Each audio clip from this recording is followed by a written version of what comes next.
Spéciale élection départementale sur Sensation.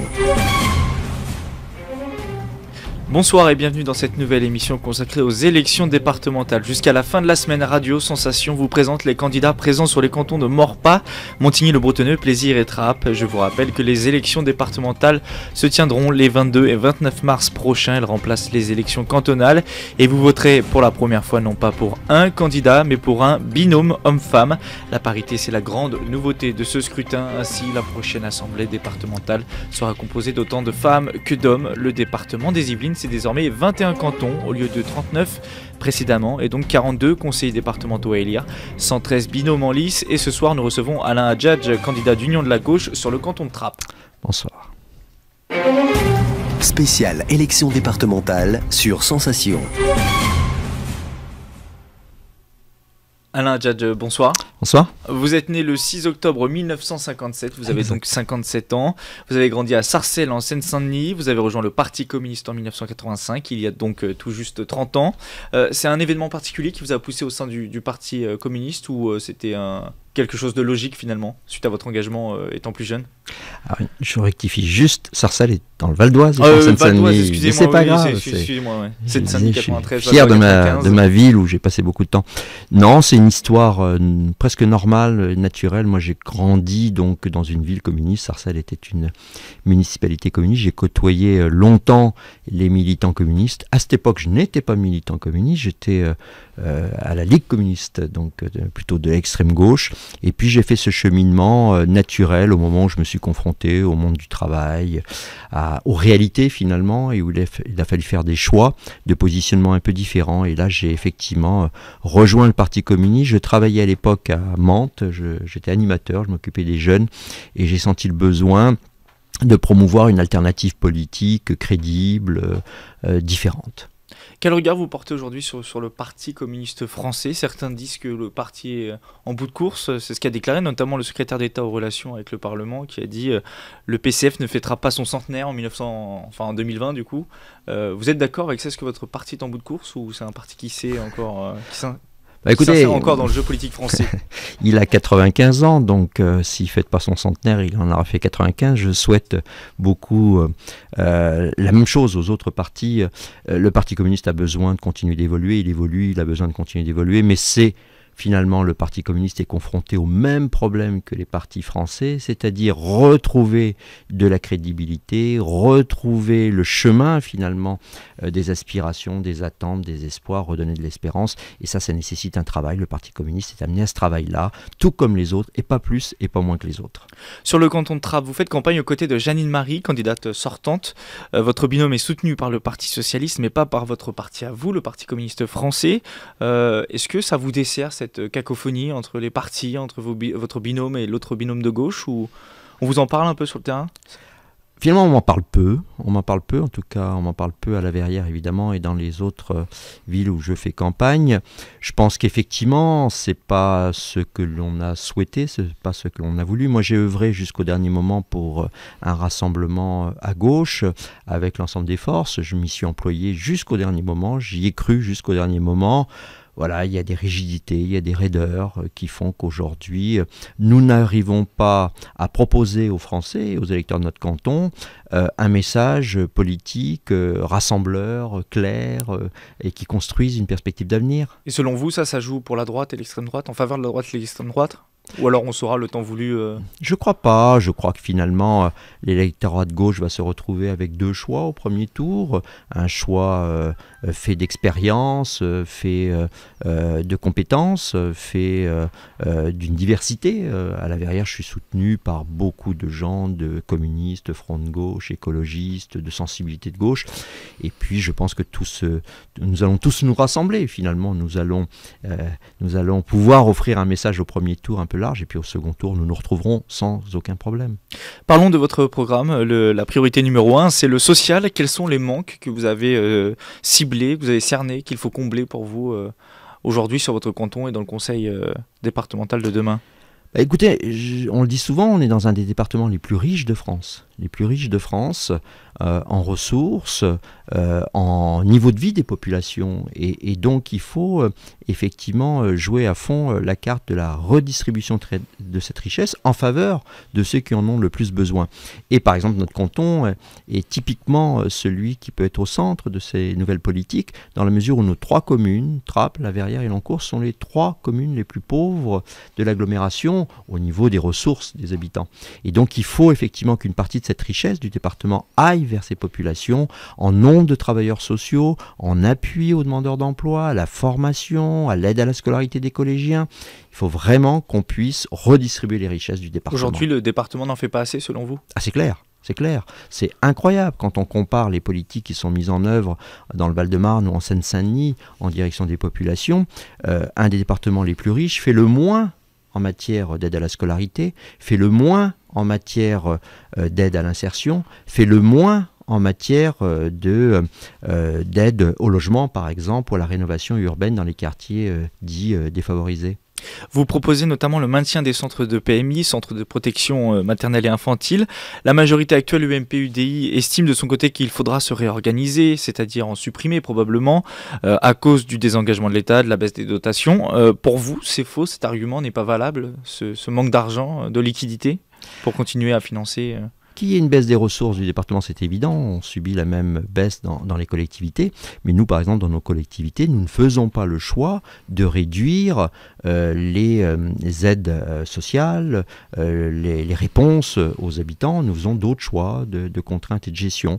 Le département fait clairement un choix de réduction des appuis sociaux, et la fermeture des PMI, c'est une catastrophe. On envisage la fermeture de la PMI de la Verrière. Pour plein de familles, c'est un accueil en moins, c'est un accompagnement en moins, c'est des conseils en moins, c'est la santé des mamans, des jeunes enfants qui est remise en cause. Et à contrario, le département maintient des aides aux entreprises de manière importante, sans résultat d'ailleurs. Justement, il y aura des économies à faire sur d'autres budgets peut-être ? Bien sûr, vous regardez les aménagements de voirie, il m'arrive de prendre cette excellente départementale qui va de Versailles à Saint-Nom-la-Bretèche, qui traverse l'ensemble des golfs du centre du département. Elle est magnifique, ce sont des millions, des dizaines de millions d'euros qui ont été investis pour desservir effectivement ces zones les plus riches du département. Alors on traverse 3 golfs, c'est vrai, mais est-ce que c'est la priorité pour notre département ? Concernant l'éducation, le département est en charge de la gestion des collèges. Quel est votre projet à vous pour les collèges et pour les collégiens de demain ? Alors, je pense que pour les collégiens, il y a 2-3 choses sur lesquelles le département pourrait agir mieux. C'est évidemment mettre en place des politiques sociales d'aide aux collégiens, et notamment sur la restauration. C'est un département qui n'a pas de quotient familial. C'est-à-dire les collégiens, il n'y a pas encore très longtemps, payaient quasiment plein pot leur restauration. Il y avait des caisses d'aide sociale qui étaient en diminution, qui les aidaient. Donc ça, c'est permettre finalement l'accès à tous au service du collège. La deuxième chose, c'est aider à l'aide à la scolarité. Nos collégiens ont besoin d'être accompagnés, on le sait, il y a une réforme en cours. Il faut que le département, absolument appuie cela. Et puis, troisième élément, il y a tout ce qui peut être la découverte, les loisirs, la culture. Nous proposons la mise en place d'un pass culture. Justement, ma question allait venir là-dessus. Ça se décline comment, ce pass culture ? Donner aux collégiens une carte de réduction, de gratuité et de réduction à des services aussi basiques que l'accès au cinéma, l'accès au musée, l'accès aux initiatives culturelles des communes, des réductions sur les adhésions au sport, aux associations sportives des communes. Donc c'est à la fois permettre le développement de la vie associative locale grâce à cela, et c'est permettre l'accès évidemment au plus grand nombre des collégiens à ce qui représente un moyen de citoyenneté, d'épanouissement, de réussite aussi.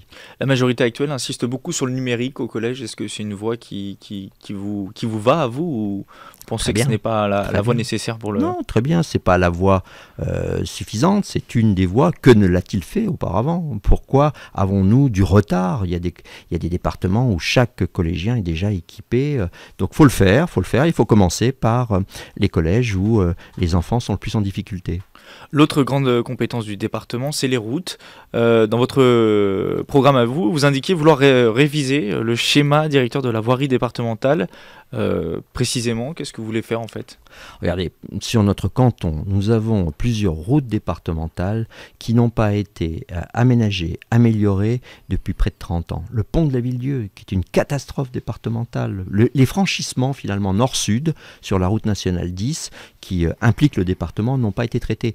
La Marsavin, à Trappes, la RD 13, à la Verrière. Donc, il y a des routes départementales sur ce secteur qui n'ont jamais été traitées. Donc, il faut effectivement redéfinir une priorité, réaménager là où il y a du développement possible en matière d'emploi et en matière de logement.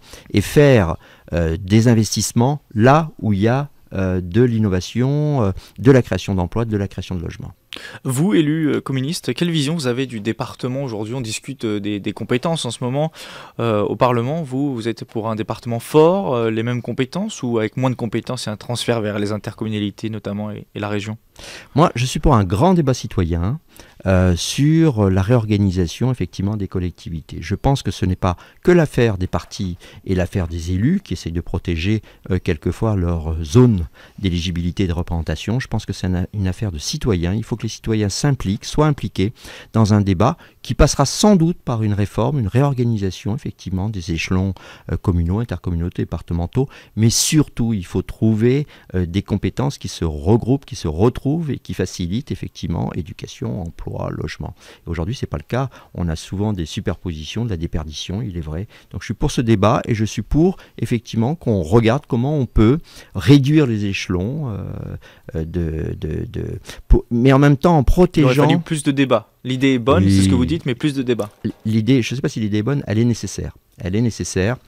Il y a besoin, et en même temps, il faut être attentif à garantir la représentation démocratique des habitants. Les habitants connaissent leur maire, ils connaissent déjà un peu moins leurs conseillers départementaux, ils connaissent très peu leurs conseillers régionaux, donc il faut aussi asseoir la légitimité, la démocratisation de ces institutions. Qu'est-ce que vous dites aux électeurs qui vont sûrement, enfin peut-être ne pas aller voter, plus de 55% selon les premiers sondages? Qu'est-ce que vous leur dites à ces gens-là qui ne vont pas aller voter et qui vont devoir aller voter dans quelques jours? Je comprends pour partie la désaffection des électeurs. Ils votent et ils ne voient pas toujours les changements qu'ils attendent.